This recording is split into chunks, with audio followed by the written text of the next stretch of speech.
Welcome back, ladies and gentlemen, to round 4 of 5 of Evan here at Nerd Rage Gaming. I'm your host, Andrew Donnelly. With me, my co-host, Matt Hausler. And we're into round 4 of Standard. Kicking us off tonight, we've got CJ on Green Red MonSTARS. Interesting. And we've got Ed Bruenning on Red White Aggro. Also interesting. Very much so. Yeah. Just, So briefly. Yep. Probably should respell the monsters there on the list. Would that be good? MonSTARS? No, no. Green Red MonSTARS plays a series of... No, you had it. So, okay. Hold on. Google. Yeah, all right. Are you asking what a monster is? 'Cause I was. Siri, what's a monter? I don't... Yeah, Oh. it doesn't feel safe to me. There we go. I wouldn't do that. All right. Oh, okay. Oh. Green Red MonSTARS. Well, now we know. Yeah. So... Green Red MonSTAR. So I've been... Should that be it? Should it be the MonSTARS? What movie? Name it off the top of your head right now. Who are the MonSTARS? Space Jam. Get out of here! You're the best. I know. Oh my God. That's why you brought me here, man. That is my true. in-depth movie knowledge. we don't know what Magic's just a card game. We don't know what Falchion Berserker does or what that is not a card. No, what's the 3-drop? We were just seeing it. Bloodshin Fanatic? Yeah, Bloodshin Fanatic. I know what it does. What does it do? It's a black 1 warrior Okay. who has a Warrior Berserker? activated ability. Okay. Where you can pay a black and 1 to sack another warrior, and you gain a drain equal to that warrior's power. Gain and drain equal that warrior. Okay, I'll believe you. Gain and drain. So, this matchup. I like the Green Red MonSTARS here. In all honesty, not because it's my deck. It is your deck. It is my deck. The heat is on. But I also like it because I know the cards inside of it. Yeah. I think the matchup's going to be tough for CJ. You do have that edge. Okay. But I think we can pull it out here. All right. So I'm on the Green Red MonSTARS plan. All right. Well, I guess we'll make it interesting then. I'll go for the Red White Aggro. Okay. As it's a deck I'm fairly used to. Yeah, you're familiar with that deck. I will say this. Yes. I've been on the SCG lately. Been seeing a lot of Green Red MonSTARS showing up in top 8s of some pretty larger tournaments. So definitely a deck with some steam. I believe CVM is pretty high on it. Okay. So I could see that. And I'm not seeing a whole bunch of Red White Aggro. So I think they're... Oh, baby. I think they want to know if they can start. I believe they can. All right, then do it up. So yeah, Red White Aggro kind of receding a little bit in popularity. Yeah, Jeskai token strategies are abundant. So Red White not totally unrepresented, but solid Red White have not seen a lot of. Yeah. So it will be an interesting match. Ed had a pretty good game a few FNMs ago where he won off the back of triple Outpost Siege. Sure. Which was just bananas. Yeah, that seems like a board state I want to be. Apparently, Norm mentioning that's his deck. That's wrong. Those are all of my cards. every single one of them. We'll see Ed lead off with the Temple of Triumph. Good start. Scries keeps it on top. CJ will follow suit with the Temple of Abandon. Also keeps it on top. Neck and neck, man. Everybody get up. It's time to slam down. We got a real jam going down. Welcome to the Space Jam, guys. This is it. Oh my God, it's so it's happening. And there he is. Green Red MonSTARS with a plan before Red White Aggro. And this is a card I've kind of fell in love with recently. On the back of this kind of ferocious Death Toucher. I think he's great. Oh, yeah. Even in situations here. So your opponent's going to play a Horling Alpers. Yeah. That's awesome. If you want to trade 2 of your tokens for one of my guy, that's fine. Yeah, you're fine. This isn't my end game. This is a guy who works as both removal and as an aggressive play. Yeah. Also, I have a Rebel Master. Oh, so yeah. That's a thing. That's an edge. I'm sure Ed rocking a few Rebels as well. But we'll see. So. And CJ playing Norman Cohen's Yeti Goblins, I am furious. There are actual Goblin tokens in there that he is not using, that I have sleeved up, and my anger is beyond does this words. Does this not bode well for you? This doesn't. Is this like a curse? Well, I just don't like Yeti Goblins. I like these goblins. I like Helmet Goblins. You're not a fan of the Yeti Goblins. I'm not. I don't like the Yeti misled Goblins. me. I thought you were on board. Yeah. I thought we were gonna slam Yeti Goblins to the end of days here. Just I wish. So Ed Bruenning, taking the attack here. okay. So he's got a little little bit more plans for these 3 goblins, I'd imagine. Gonna gain a life. Doesn't want them to just die. And what do we see here? We'll Another see. Hordeling Wow. Outburst. Okay. Well, Wow. that's fine. No real threat of any mini board wipes. So I guess we could set up a big play here for a Trumpet Blast. Yeah, if we, I mean, I'm we very need to. interested in what's going to happen with all these goblins. We got a Stoke at the ready, so Yes. that Stoke is live. CJ's gonna go to combat. Let's see if Ed wants to take it out. I guess nope, no he's gonna interest. let CJ get the Goblin token. Ed really with no interest at all in what CJ's doing, which I find very interesting. So This might be blocks here. going to Blocksville. Wow, we Wow. are quad blocking. So it's interesting that he decides to block, I guess, in that way. CJ with not a follow-up play here, but we'll see another Heir of the Wilds. Is Ed supposed to lose all his goblins there? I don't believe so. Because he quad blocked. He did. He kept 2. Okay. Kept 2. No, but he quad blocked the Death Toucher, so he should only lose 2 of them, right? I believe he did.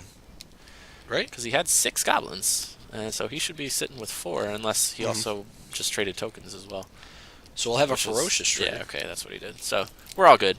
Yeah. So we're getting in with Hair of the Wilds, and yeah, it's CJ down to going 16. going to happen. So this is brutal. Let's hope Norman Cohen's keeping an eye on this game so he knows now how to play around that. He's going to choose to... Chain the only legal Chain? target. Yep. Yeah, Has to chain that guy. Seems like a good play. But we've got a Outpost Siege. Here we go. Yeah, and this is The heat is on. a card that both CJ and Ed are familiar with. As I've put it in my decks before. We've had it in decks in the past. The card is good. So I wonder if from those earlier plays where Ed wasn't trading up his tokens, if he was kind of hoping to play this on dragons. Sure. Just get it for a whole bunch of these. Oh, with his just get the goblins. value off of it? Yeah. Yeah, why not?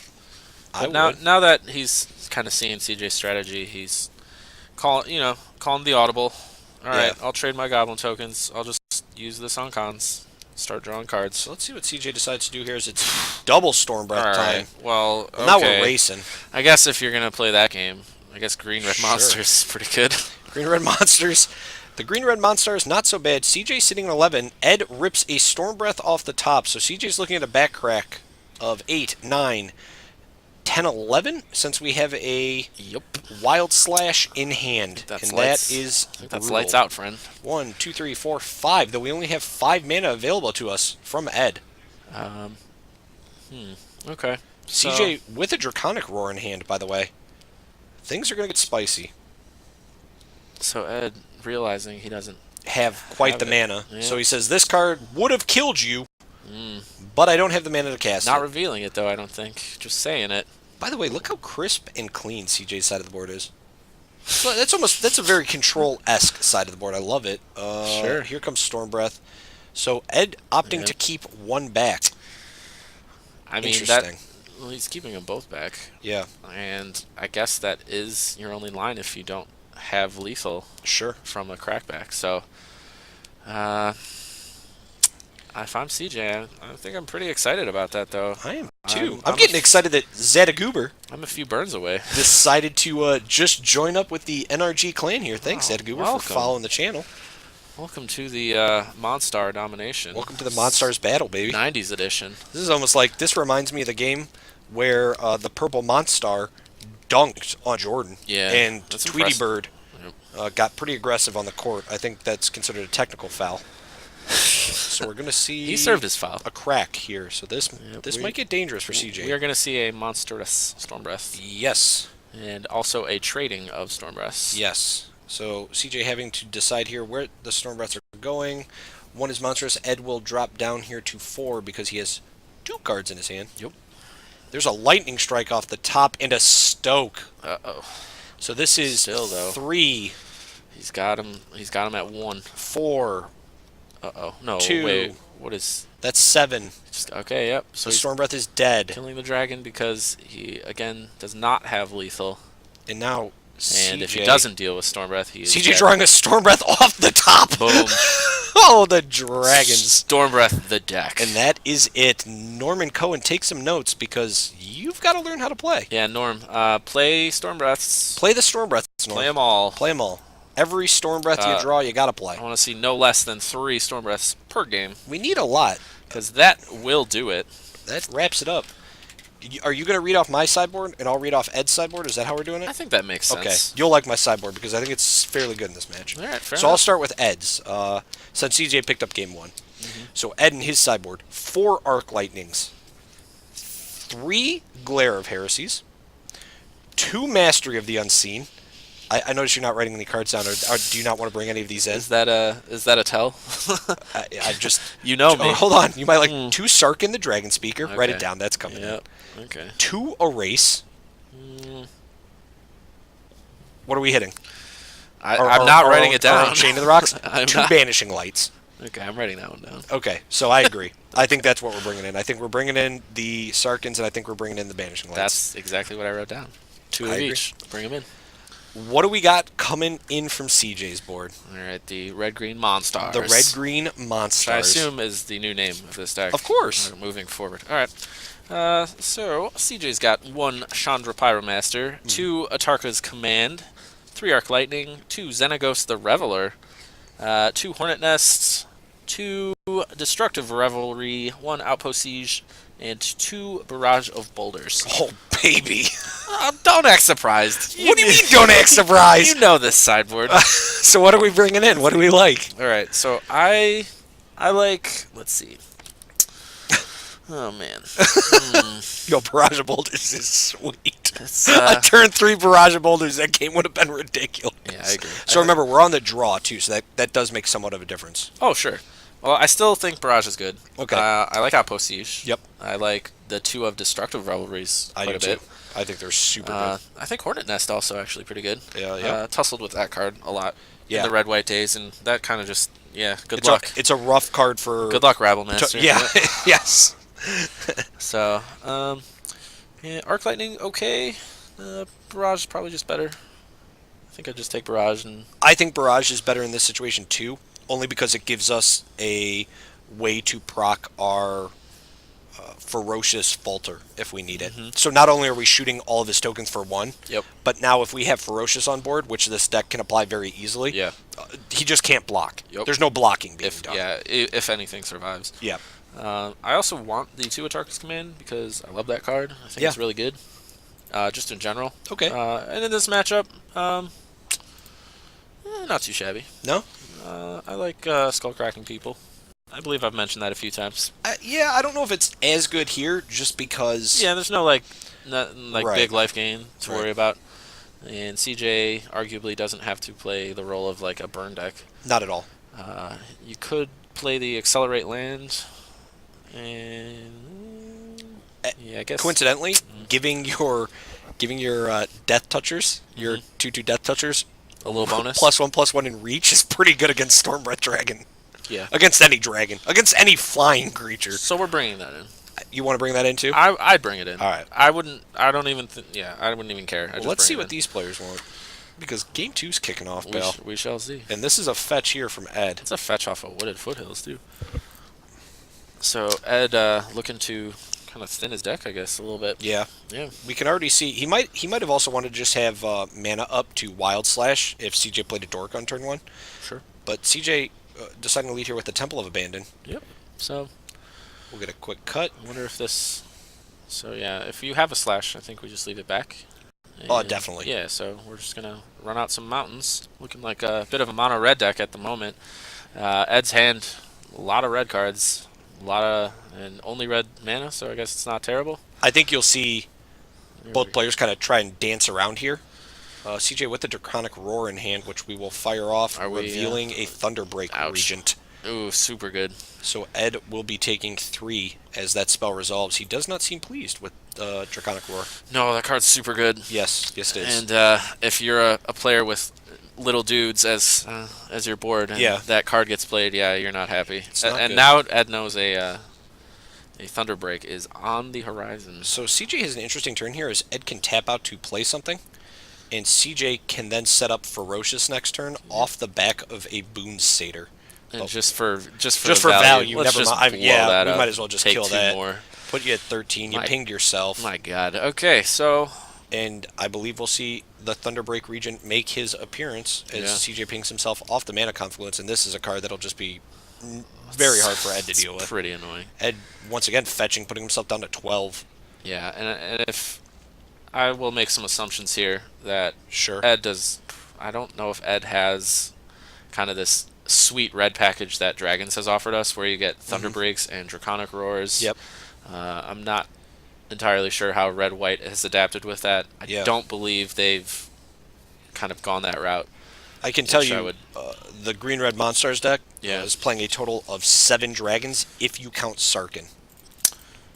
Yeah, that seems good. It's going to take 3, go down to 9 after stoking. We've also got Storm Breath too. Oh, jeez. So this is just not. Yeah, this isn't where you want to be as the red-white deck. Yeah, CJ really showcasing the true power of this deck in drawing your dragons and playing them. Coincidentally, we still have that Boon Satyr in hand, so if we draw a land, and Ed has no way to deal with this Thunderbreak region, it's lights out. You just equip the Boon Satyr and just beat. Yep. And then now he's dealing with a card that's... And then you can't... Yeah, and then you can't kill it. Because you can't kill it, yep. Oh, jeez. Yeah, so Ed going to burn himself here, drop himself down to 8. Does he have a follow-up? Why did he take the burn? I wonder. Oh, he had to. There was no other land he could use. So we see a Destructive Revelry for CJ. No white, so. And a Crater's Claws on deck. So this will be 4, and then a Crater's Claws to finish the game. Yep. CJ bumping himself down to 17, and Crater's Clawsing for a ton. That's an appropriate response from Ed. Yeah, you got it. You got it. I mean, off the back of Crater's Claws, what can you do? No, not much. No counter spells in the red-white deck. Not at all. Let's see if the players kind of put out their sideboard here for us. CJ doing it face down, unfortunately, so we can't see, but I'm assuming it's what we saw. Barrage of Boulders right there. We saw a Destructive Revelry earlier on. Yeah, Revelry, absolutely. Yeah, card's very good. Super good. Just checking his side here. Looks like he took out some Roast, which I'm okay with. I think that's a smart play. Probably removed some of his 2-drop mana dorks.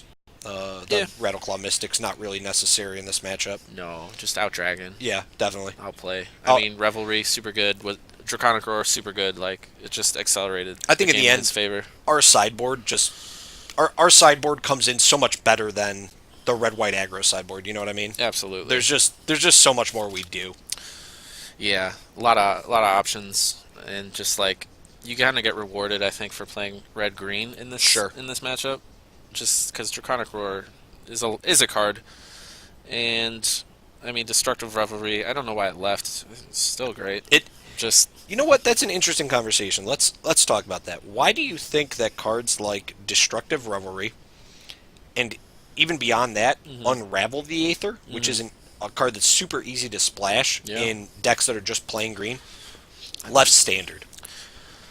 I don't know, to be honest with you. Really? I think Revelry kind of saw a little bit of love lately. Yeah. Just on the case that red green is kind of coming back. Yep. And that's a very viable option. I think back in the day, back in the Theros days, it really didn't do what people needed it to do. Okay. In dealing with gods. Destroy does not get around to destructible. Yep. And yeah, I guess people just didn't care about enchantments. They just wanted to play action. Which is interesting because you see a lot of enchantments being played that I don't think people often realize are enchantments. Yeah, it's very susceptible. Courser's been around forever. Yeah. That card has been in a bunch of decks. Yeah, super susceptible. Unravel the Aether, Destructive Revelry, kill that card. That card dies to those cards. Well, Unravel the Aether, shipping it back. But yeah. So we've seen Courser in Standard still. Yep. We've seen Chain to the Rocks in Standard still. Yep. We now have seen Mastery of the Unseen make its appearance in Standard. I mean, these are all very viable options for this card to remove. Yeah, the siege cycles, too. Yeah, I think are pushing it a lot. Yeah, a lot of susceptible enchantments. So, I mean, I think players are realizing that because I'm seeing a lot of red-green decks that are adapting it again. Because it's still there. Yeah. It's still good. For sure. Especially when it's an enchantment-heavier meta. I mean, I'll clip your sieges. I'll clip your Chain to the Rocks. It's such value. It is. The card is... when I had first kind of cooked this deck up and I was looking at the sideboard for it, I mean, even Peak Eruption was a card I was thinking about. Yeah. As in the past, if we look back at the old kind of RTR, the Theros kind of decks, Peak Eruption was amazing. In the Jund mirror matches, you could Peak Eruption your opponent's mountain Yeah. after they had played their Xenagos and kill their Xenagos. And now you only have a 2/2 to worry about. Yeah. Not only are you setting them back a land, which It's is not bad. always important against a Jund player, but Yeah. Again, Peak Eruption, I think, in this current field Mm-hmm. is super good against the red-white aggro decks Okay. that play the Chain of the Rocks. And as I said before, I mean, this deck is kind of just on the decline. People opting for more like Jeskai brews. Yeah. And those a little bit tougher to have Chain of the Rocks in them. Sure. Not seeing as many mountains. I mean, so. even that deck falls prey to the enchantment removal. Oh, yeah. As Yeah, Jeskai yeah. Ascendancy is just easily removed Absolutely. with one of these cards. Absolutely. Yeah, I mean, we're just preaching to the choir Yeah. with each other. I mean, It's true. It's very true. So I was just Twitch, if you disagree I don't with know. us, you know. Oh whatever. yeah, if you guys in Twitch chat disagree, please feel free to Yeah. type it out. We'd love to hear what you guys have to think about this. Why you think that Destructive Reverie and Unravel the Aether and these cards that kind of got rid of enchantments saw a decline while there were still so many enchantments being played. Now, granted, you're probably seeing them in the sideboard more than in the main board, but it's always interesting to watch cards like that kind of fade in and out. Sure. On Yeah, top I mean, of that, very fringy, but right now, very good. yeah, Yeah. Play him. So the reason to play him is at Indy States. Wow. Why not? Seems good. I would do it. Seems tech. April 11th, we got standard, so you can play those cards. Yeah. April 12th, that's modern. Could also play him. You could, yeah, you If you could wanted still to. play them if you wanted to. There I might don't be know better options, I don't know if they're good, but you yeah. definitely could. And now, on top of that, we had big news that we mentioned earlier in the stream, but we'll say it again. Both April 11th and April 12th, Star City Games State Championships, hosted by Nerd Rage Gaming, both of these events are 1Ks now. Mhm. I mean, that's, Money to be had. I'm pretty sure that is directly under my definition for value. Yeah. I Yeah. cycled through a lot of value definitions in my head, and I'm pretty sure that is under both of them. I'd bring that to the front. For sure. Not to mention standard and modern. This is the first time we've seen a 2-day states event. This is huge. And then on top of that, both of the events are 1Ks? Nuts. Also get sweet playmats. You do get sweet playmats. I mean, these playmats are nuts looking. Yeah. Big fan of the. The gobbies? Yeah. You want the gobbies, huh? I want the gobbies. You want the gobbies? If somebody could win one of those mats, I'd like the Abzan soldiery I'll see if I can get you one while on I'm top there. as well, because I mean, just the fact that they kind of mosaic together. Is Oh, that's super the cool. that's the nut part. If you get Yeah. two of them, if you get the top and the bottom pitcher, and you get both of those mats somehow, you're in the money. You are a baller. Yeah, you're looking really good You will when you're get playing mad respect from all of your peers. those. Pretty much No doubt. everybody. I would go to Yeah. tournaments and I would hand my opponent one of the mats and be like, "Please play with this one. I will play with the bottom." And you know section." what? They'd be like, absolutely. Oh I yeah, will. of course. Yeah. Who wouldn't do that? That's ridiculous. You guys would Absolutely. do it. No. Come on. So guys, look, if you haven't signed up for this event and you're interested in participating in 1Ks that are also a SCG state championship event, which means you get the SCG points, please make sure to head over to nerdragegaming.com. You can sign up and pre-order and pre-register for these events right there. That's a big thing. You gotta make sure you do that. Pre-reg is huge now for these SCG events. I mean, you were there for regionals. Mm-hmm. Regionals, no one knew.